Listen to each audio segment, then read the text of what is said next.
আছে খবৰ এঘণ্টাত বাঘবৰৰ পিছত এবাৰ যমুনা মুখত উপস্থিত হ'ল প্ৰতিদিন টাইমৰ মুখ্য সম্পাদক নিতুমণি শইকীয়া হিমন্ত বিশ্ব শৰ্মাই যমুনা মুখলৈ যাবলৈ জনোৱা প্ৰত্যাহ্বান গ্ৰহণ কৰিলে মুখ্য সম্পাদকগৰাকীয়ে যমুনা মুখৰ ভিতৰুৱা গাঁও বৰবালিত উপস্থিত হৈ হিমন্ত বিশ্ব শৰ্মাক প্ৰত্যুত্তৰ দিলে নিতুমণি শইকীয়াই উল্লেখযোগ্য যে নাগৰিকত্ব সংশোধনী বিলৰ বিৰোধিতা কৰাৰ বাবে দাম্ভিক মন্ত্ৰী হিমন্ত বিশ্ব শৰ্মা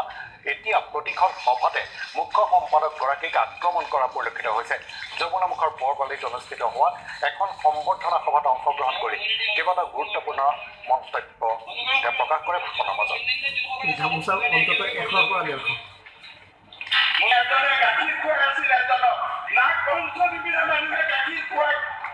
এনেকে যিবিলাক মানুহে অসমত কাল সৰ্পৰ দৰে দৰ্শন কৰিব চেষ্টা কৰি আছে আজি তেওঁলোকৰ গাখীৰ খোৱাৰ কম্পিটিশ্যন হৈছে আজি ষ্টেজত উঠি আবৃত্তি কৰাৰ কম্পিটিশ্যন হৈছে আৰে ভাইসকল বন্ধুসকল আবৃত্তি কৰিবই লাগে যদি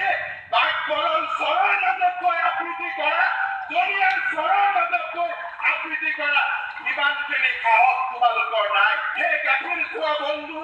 আবৃত্তি কৰা বন্ধু তোমাৰ ধৰ্ম নিৰপেক্ষতাৰ লগত আমি বিশ্বাস নকৰো তোমাৰ লগত আমাৰ প্ৰতিযোগিতা হ'ব আৰু এইকালি প্ৰথমবাৰৰ কাৰণে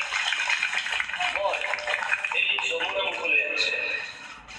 যমুনা মুখ সমষ্টিত এইখন মোৰ জীৱনৰ প্ৰথমখন সভা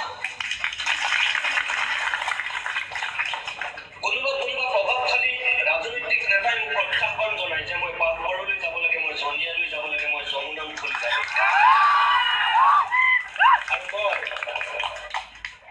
সেইসকল ৰাজনৈতিক নেতাক কওঁ যে মোক তেনেকুৱা প্ৰত্যাহ্বান জনাই লাভ নাই মোক প্ৰত্যাহ্বান জনাব লাগিব চন্দ্ৰ গহলি বা মংগল গহলি যোৱা কিন্তু অসমৰ এনেকুৱা এটা জেগাত লৈ মোক কোনো ৰাজনীতিবিদে বা কোনো প্ৰভাৱশালী মন্ত্ৰীক কোনোদিন প্ৰত্যাহ্বান জনোৱা উচিত নহয়